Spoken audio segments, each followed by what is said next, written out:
Ismael foi o filho primogênito de Abraão com Agar, sua mãe, que era serva egípcia de Sara, esposa de Abraão. Deus havia prometido a Abraão que lhe daria uma descendência numerosa, mesmo ele já estando em idade avançada, mas Sara era estéril. De acordo com os costumes da época, ela ofereceu Agar, sua serva, a Abraão para que um herdeiro da família fosse gerado. Foi dessa forma que a história bíblica de Ismael começou. Neste vídeo vamos compreender quem de fato foi Ismael segundo a Bíblia.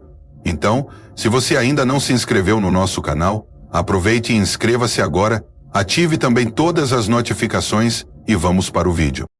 Quando Ismael nasceu, Abraão já tinha 86 anos de idade. À luz dos textos bíblicos, podemos entender que Abraão amava Ismael e até chegou a pedir que Deus o considerasse como seu herdeiro prometido. Contudo, quando Ismael tinha cerca de 13 anos, Deus renovou sua promessa com Abraão, que naquela ocasião já tinha 99 anos. Mais uma vez, Deus prometeu dar a Abraão um descendente de sua própria esposa, Sara. Deus também ordenou que todos os homens da sua casa fossem circuncidados como sinal de sua aliança.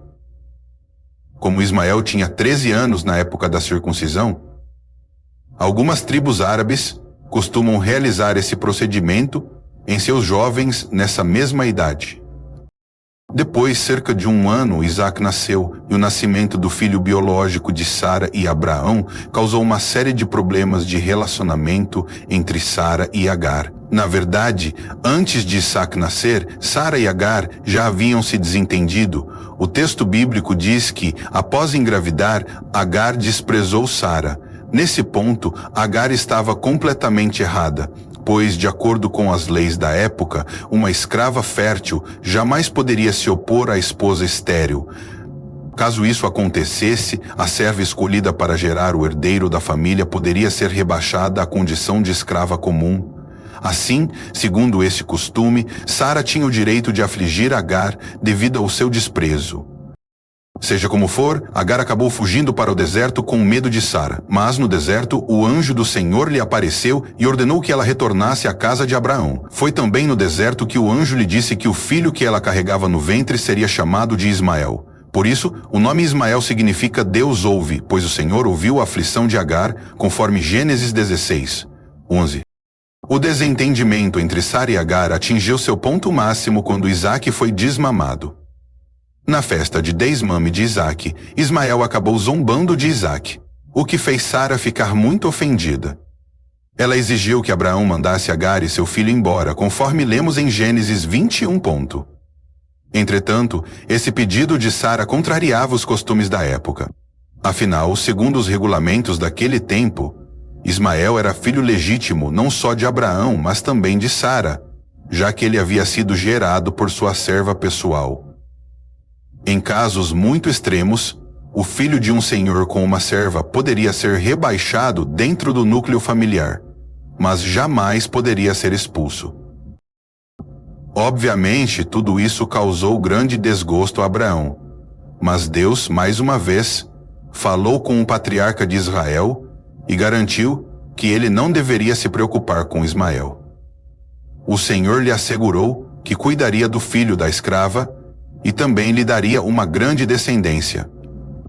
O texto bíblico não fornece todos os detalhes sobre o que motivou o pedido de Sara pela expulsão de Ismael e Agar, mas parece que mais do que algo específico que Ismael tenha feito, Sara o via como uma ameaça à posição de seu filho biológico dentro da família. Após ser confortado pelo Senhor, Abraão despediu Agar e seu filho. Eles levaram consigo pão e água, mas em determinado momento a água acabou e eles pensaram que iriam morrer. A Bíblia diz que naquele momento Agar colocou Ismael debaixo de uma árvore e se afastou dele para não vê-lo morrer. Nesse ponto, é comum as pessoas imaginarem que Ismael era ainda um menino muito pequeno, mas na realidade, ele provavelmente já era um adolescente de cerca de 16 anos. Ainda no capítulo 21 do livro de Gênesis, vemos que o Senhor socorreu Agar e Ismael, renovando sua promessa de fazer de Ismael um homem muito próspero. Ismael então foi viver com sua mãe no deserto de Berseba e mais tarde no deserto de Parã. Embora ele não tenha permanecido como o único herdeiro de Abraão, Ismael e os outros filhos de Abraão, fora de seu casamento com Sara, foram beneficiados por ele, conforme lemos no capítulo 25 de Gênesis.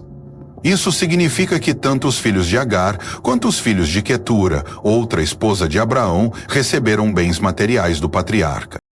Embora tenha havido aquele desentendimento entre Ismael, Isaque, Agar e Sara depois de adultos, a Bíblia não registra mais nenhum conflito entre Ismael e Isaque. Inclusive, ambos aparecem no texto bíblico de Gênesis 25 como os responsáveis por cuidar do sepultamento de Abraão em Macpela. A Bíblia conclui a história de Ismael informando que ele se tornou um grande caçador, muito habilidoso com arco e flecha. Agar, por sua vez, buscou uma esposa egípcia para Ismael, com quem ele teve 12 filhos e uma filha. Mais tarde, à luz dos capítulos 28 e 36 do livro de Gênesis, podemos entender que a filha de Ismael acabou se casando com Esaú, filho de Isaque.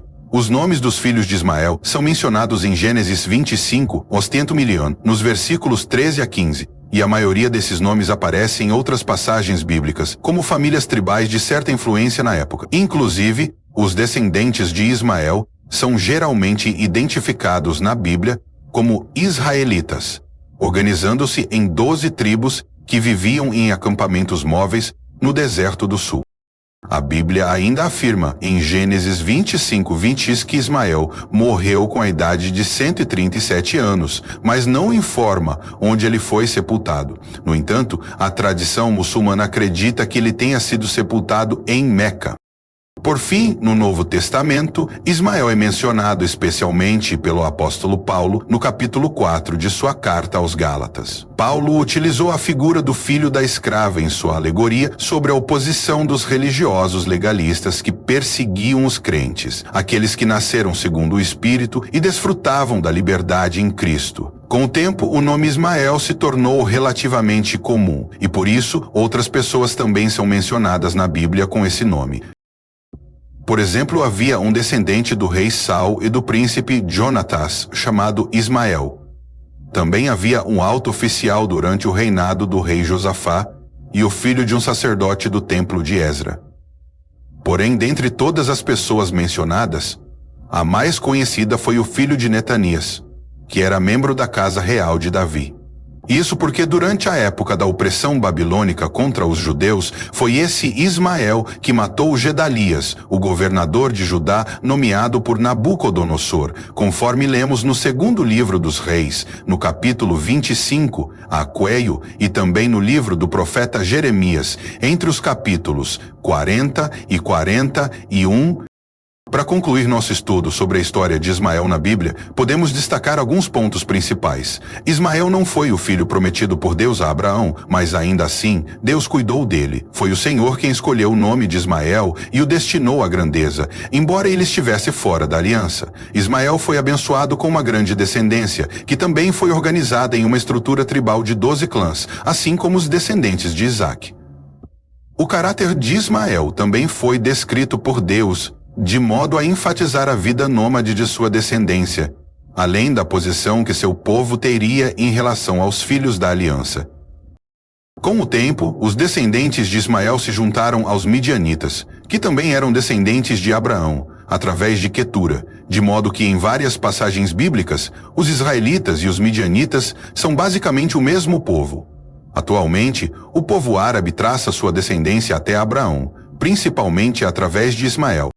E, finalmente, de uma forma mais ampla, a história de Ismael na Bíblia vai muito além de uma biografia pessoal. Sua história, em contraste com a história de Isaque, revela muito sobre a obra de Deus e o derramamento de sua graça na história da redenção.